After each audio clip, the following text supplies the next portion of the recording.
Hi guys, family star movie అయితే release అయింది అనమాట. అంత హై కాదు, అంత లో కాదు, ఒక యావరేజ్ మూవీ అనమాట.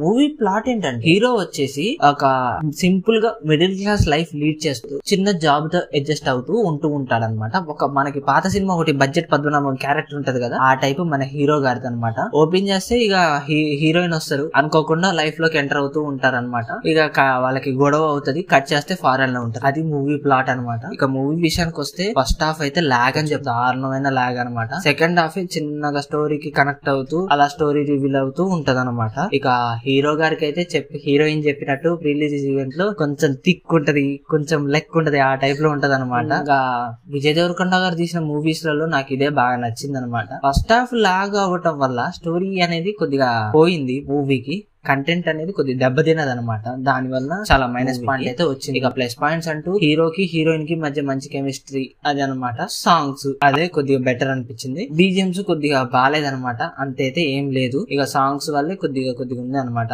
అంతే మూవీకి. ఇక డైలాగ్స్ మధ్యలో ఐరన్ వంచాలా ఏంటి, ఈ డైలాగ్స్ వీటి వల్ల విజయ్ దేవరకొండ గారి యాక్టింగ్ వల్ల ప్లస్ అయింది అనమాట మూవీకి. 5 కి అయితే 3 వస్తుంది గాయస్ దీనికి రేటింగ్, అంతకన్నా ఎక్కువైతే ఏం రాదు. ఇక మూవీ అయితే పర్లేదనమాట, అంతైతే తీసి పడేయలేమని చెప్పలేము. 5 కి 3 అనమాట రేటింగ్. ఇక మూవీ ఒక యావరేజ్ మూవీ, ఫ్యామిలీ ఆడియన్స్ కి అయితే మంచిగా కనెక్ట్ అవుతుంది అని చెప్పొచ్చు అనమాట.